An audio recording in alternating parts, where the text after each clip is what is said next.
Hello friends, welcome to crazy today GK crazy today. आज की इस वीडियो में हम बात करेंगे डेली करंट अफेयर्स की। एमसीक्यू सीरीज के हिसाब से आपको बताया जाएगा और हम 10 क्वेश्चन लगाएंगे, जो कि रोज हम ये क्वेश्चन लगाएंगे। ओके, तो अपन स्टार्ट करते हैं आज की करंट अफेयर 5 दिसंबर। ओके, आज की दिनांक 5 दिसंबर। ये सभी एग्जामों के लिए हेल्पफुल होगा। ओके, तो अपन स्टार्ट करते हैं फर्स्ट क्वेश्चन है, कौन सी संस्था एडिशनल हेल्थ ऑर्गेनाइजेशन जो ALH मार्क थर्ड स्क्यूबाइड्स 840 स्क्वायर CG बनाती है। CG कुछ मार्केटिंग जो कि होता है उसके अकॉर्डिंग होता है स्क्वायर नेशन। ओके, तो ये एक हेलीकॉप्टर है जो कि HAL है हेलीकॉप्टर। ओके, ये किसने बनाया? नेवी ने। एक भारतीय तटरक्षक उन्नत हल्का हेलीकॉप्टर जो कि भार में हल्का है, और MK थर्ड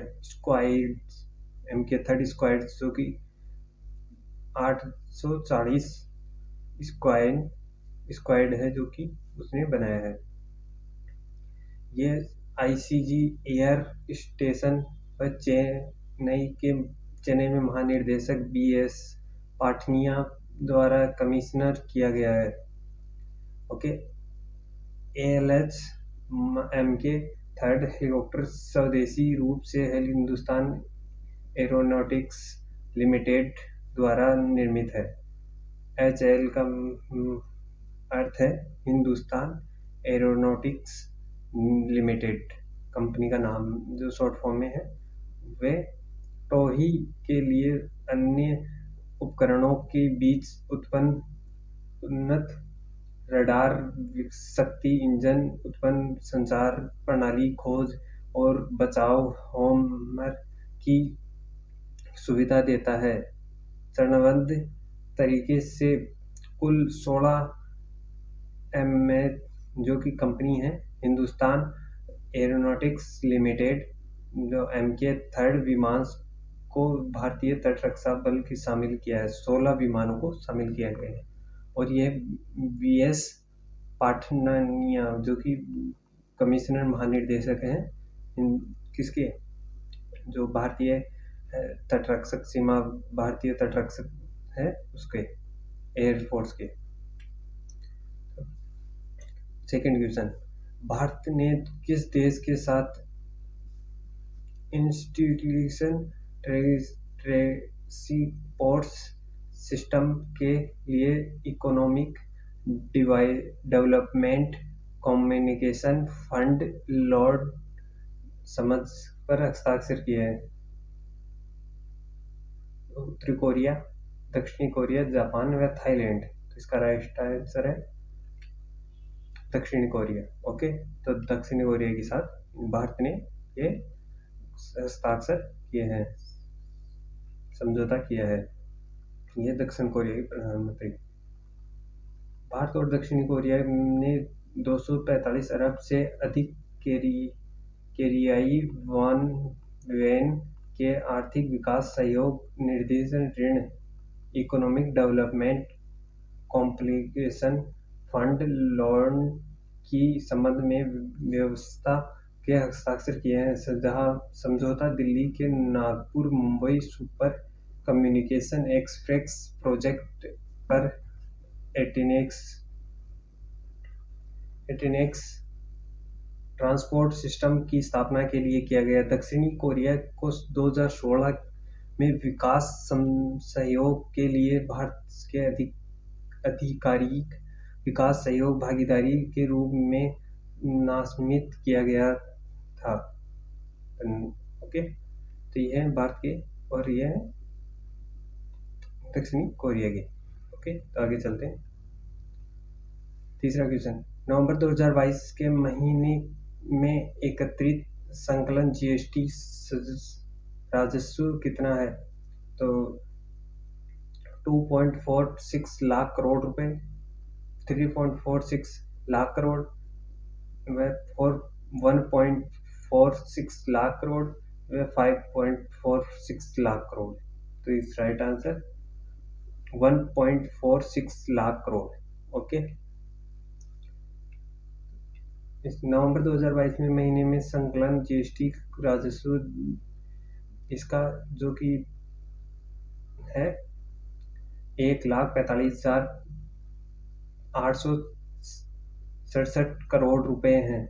1,45,867 करोड़ रुपए हैं। नवंबर महीने का राजस्व पिछले साल इसी महीने में जीएसटी राजस्व को 11% अधिक है और कुल राजस्व में सीजीएसटी 25,681 करोड़ रुपए हैं, जबकि एसजीएसटी 32,651 करोड़ रुपए है। आईजीएसटी 77,103 करोड़ रुपए हैं, जबकि उपकरण और अदर उपकरण जो कि हैं जो 10,10,433 करोड़ रुपए हैं, जो कि ग्राफ में दिखाया गया। ग्राफ आ रहा हूँ, ये पिक्चर बढ़िया नहीं है इसलिए दिख नहीं रहा। ओके, आगे चलते हैं जीएसटी। ओके, आगे नेक्स्ट क्वेश्चन है। हाल ही में खबरों में रहा वासेनार ओराइजेशन किस क्षेत्र से जुड़ा है? ये किस क्षेत्र से जुड़ा? वन्यजीव, ऊर्जा क्षेत्र या पारंपरिक हथियारों के? इनमें से कोई नहीं है राइट आंसर। पारंपरिक हथियारों से, वर्ल्ड एटॉमिक सिस्टम से। तो ये भारत 1 जनवरी 2023 को एक साल के लिए वासेनार व्यवस्था की पूर्ण अध्यक्षता ग्रहण करेगा और 5 साल पहले भारत को 42 सदस्यीय सुनिश्चित निर्माता नियंत्रण व्यवस्था में शामिल हुआ है, और जो पारंपरिक हथियारों और दोहरे उपकरणों उपयोग वाले सामानों के हस्तांतरण की निगरानी करेगा। ओके, तो ये दोहरे हथियार जो कि दो खुद के बनाए हुए स्वदेशी हथियार, स्वैच्छिक हथियार जैसे एटॉमिक बॉम्ब पे, इन पे ये कंट्रोल की जो संस्था है उस पे ये बनेगा। Okay, next question. किस संस्था ने state of global world recognisation 2021 जारी किया है? तो किसने जारी किया है? वर्ल्ड हेल्थ ऑर्गेनाइजेशन, WMO या MBO या FBO? तो right answer WMO, world organisation. तो इसका राइट आंसर है, राइट आंसर WMO, विश्व मौसम विज्ञान संगठन, विश्व मौसम विज्ञान संगठन। ओके, तो ने क्या state of global world recognisation 2021 सीड्स से एक रिपोर्ट जारी की है। इस रिपोर्ट के अनुसार गंगा में उपलब्ध पानी की मात्रा नदी के बेसिन में भूजल की मात्रा 2002 और 2021 के बीच काफ़ी कम हो गई है। इसी रिपोर्ट में कई अन्य वैश्विक हॉट स्पॉट की भी पहचान की गई है, जो कि समानत प्रवृत्ति दिखाते हैं। गंगा नदी, अब देखते हैं अपन गंगा नदी जो कि 2008 के अंदर गंगा नदी को भारत की नदी घोषित किया गया था, राष्ट्रीय नदी घोषित किया गया था। गंगा नदी के अंदर बैक्टीरियो फॉल्स नामक एक बैक्टीरिया पाया जाता है, जो कि कीटाणुओं को खत्म करता है, जो कि हानिकारक कीटाणु होते हैं उनको खत्म करता है। और इसके अंदर गंगा नदी के अंदर इसके गंगीन डॉल्फिन पाई जाती है, जो कि भारत की राष्ट्रीय मछली है। ओके, तो आगे देखते हैं। ये जो पिक्चर दिख रही है ये एक इसी प्रकार से बनाई गई है। आगे देखते हैं next question, 6 question. Mahatma Gandhi राष्ट्रीय ग्रामीण रोजगार गारंटी अधिनियम, जो कि मनरेगा शॉर्ट फॉर्म में है, में सुधार के लिए गठित पैनल के प्रमुख कौन है? अमरजीत सिन्हा, विकास कार्तिक सिंह, NJK राजू और MK खान। तो इस right answer Amarjeet Sinha. Is right answer, जो कि महात्मा राजीव गांधी है उसके हैं। महात्मा गांधी राष्ट्रीय ग्रामीण रोजगार गारंटी अधिनियम मनरेगा के तहत आवश्यक संस्थात्मक और अन्य सुधारों की सिफारिश करने के लिए पूर्व ग्रामीण विकास सचिव अमरजीत सिंह की अध्यक्षता में एक पैनल का गठन किया गया है, और यह पैनल इसके अंदर होने वाले दुर्व्यवहार और इसके बदलाव के लिए किया जा रहा है। इसके अंदर रोजगार की और भी अधिक व्यवस्था की जा रही है, इसका अधिक बदलाव किए जा रहे हैं। Okay, next question, 7th question, अपनी मानसिक स्वस्थता और सामाजिक देखभाल नीति शुरू करने वाला पहला उत्तर पूर्वी राज्य कौन सा है? Assam, Tripura, Meghalaya, Nagaland. Right answer Meghalaya. Meghalaya is right answer. Meghalaya राज्य ने ही ये प्रारंभ किया है मानसिक स्वास्थ्य और सामाजिक देखभाल नीति, जो कि मानसिक स्वास्थ्य, जो कभी भी कोई व्यक्ति कैसे मानसिकता गलत हो जाती है, और अपने समाज की देखभाल, जो कि सामाजिक कार्य करते हैं और कार्य करे, और कार्यक्रम जैसे कि और पोशाकें पहनना और जो कि कल्चर, उसके ऊपर ध्यान देने के लिए जो बनाया गया है वो है। तो ये मेघालय मानसिक और सामाजिक देखभाल के शुरू करने वाला पूर्वोत्तर का पहला राज्य और भारत का तीसरा राज्य बन गया है। इस नीति की दृष्टि से सामाजिक मानसिक कल्याण और को बढ़ा देना और उचित पहुंच को देखभाल के मार्ग को सुविधाजनक बनाना है। सुविधाजनक। Okay, is right. Next question, 8वां क्वेश्चन, कौन सा राज्य अंतर्राष्ट्रीय लुपोफोन महोत्सव मनाएगा? इंटरनेशनल लुपोफोन फेस्टिवल का मेजबानी है कौन है? अरुणाचल प्रदेश, लद्दाख या हिमाचल प्रदेश या Goa? Is right answer D, Goa. Goa राज्य के अंदर ही ये मनाया जाएगा। इसकी मेजबानी कौन करेगा? गोवा। विदेश मंत्रालय, भारतीय सांस्कृतिक संबंध परिषद और गोवा सरकार के साथ साझेदारी और अंतर्राष्ट्रीय लुपोफोन महोत्सव का आयोजन कर रहा है। लुपोफोन के लोग हैं जो कि पुर्तगालियों को मूल या एक सामान्य दूसरी भाषा के रूप में बोलते हैं।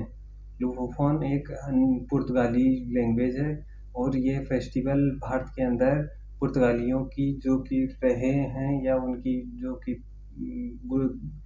पुर्तगाली सबसे अंतिम शासक रहे हैं, जो विदेशी रहे हैं, जो भारत को सबसे अंतिम आज़ाद किए हैं, जो कि गोवा को और पणजी को। किस को? गोवा और पणजी को। तो नेक्स्ट क्वेश्चन चलते हैं, 9th क्वेश्चन, CITES कॉप 2019 ने हाल ही में किस जानवर की स्थिति को डाउनग्रेड करने की प्रस्ताव को स्वीकार किया है? सफेद शेर, दक्षिणी सफेद गेंडा, सफेद हाथी, सफेद बाघ। इज राइट आंसर दक्षिणी सफेद गेंडा। ये गेंडा और इसका ये बच्चा है। ओके, भारतीय गेंडा काजीरंगा नेशनल पार्क में सुरक्षित है। भारत में एक ही जगह ये गेंडा पाया जाता है, काजीरंगा नेशनल पार्क में पाया जाता है, जो कि काजीरंगा नेशनल पार्क कहाँ स्थित है? असम में। और कब इसकी स्थापना की गई थी? ये 1974 को स्थापना की गई थी इसकी। ओके, नेशनल राष्ट्रीय जो उद्यान बनाया गया था, जो 1974 में बनाया गया था। कॉप CITES कॉप 2019 ने हाल ही में स्पेसिस 1 और से स्पेसिस 2 में दक्षिणी सफेद गेंडे की स्थिति को डाउनग्रेड करने की प्रस्ताव को स्वीकार कर लिया है। कॉप 19 ने बोल्सवान और नामीबिया द्वारा स्थिति को डाउनग्रेड करने के लिए प्रस्ताव को स्वीकार किया है। तो यह है गेंडा, और ये सफ़ेद गेंडे की बात कर रहा है, जो दक्षिणी क्षेत्र के अंदर पाया जाता है। इसके जो आगे की जो एक सींग होता है, वो बड़ी महत्वपूर्ण होता है, जो कि कई बीमारियों के अंदर दवाइयाँ बनाने के लिए यूज किया जाता है। जैसे कैंसर हुई, बड़ी बड़ी बीमारियों के लिए। तो इसके लिए भारत गवर्नमेंट जो असम राज्य के अंदर काजीरंगा नेशनल पार्क हो, वहाँ उसको पहले ही गवर्नमेंट इसे काट लिया जाता है ताकि इसकी हत्या ना हो। इसी कारण कई लोग इसको काटने के चक्कर में इसकी हत्या कर देते हैं और ये बहुत ही भारी होता है। Okay, next question. Golden peacock award जीतने वाली आई हैव इलेक्शन मेम्स किस भाषा में बनी फिल्म है? मलयालम, स्पेन, अरबी, इनमें से कोई नहीं। तो इज राइट आंसर स्पेनिश, जो कि विदेशी स्पेन की जो कि लैंग्वेज है स्पेनिश, उस भाषा के अंदर बनाई गई है ये film. I have electric dreams जो कि इलेक्ट्रिकल पे है। भारतीय अंतर्राष्ट्रीय फिल्म महोत्सव IFF का 73वां संस्करण हाल ही में संपन्न हुआ है और वेटिलेना मोरेसेल द्वारा निर्देशित Spanish film I have electric dreams ने गोल्डन पीकॉक पुरस्कार जीता है। नो एंड के प्रमुख अभिनेता माहिद बोसरी को सर्वश्रेष्ठ अभिनेता पुरुष के लिए सिल्वर पीकॉक से सम्मानित किया गया है, जबकि वर्ष सर्वश्रेष्ठ film I have electric dreams की प्रमुख अभिनेत्री डेनियल मोरिना नावारा को सर्वश्रेष्ठ अभिनेता के लिए सिल्वर पीकॉक से सम्मानित किया गया है। तो ये कब से कब तक चलेगा? फीफा वर्ल्ड कप 43वां 53वां ये सम्मानित किया गया है और ये चलेगा 20 से 28 नवंबर के मध्य चल रहा है। ओके, और गोवा में हो रहा है। ओके, तो आगे चलते हैं। खत्म, आज के क्वेश्चन यहीं खत्म होते हैं और ज्ञान ही संसार का ध्यान है। ओके, लाइक करें, शेयर करें एंड सब्सक्राइब करें। Thank you.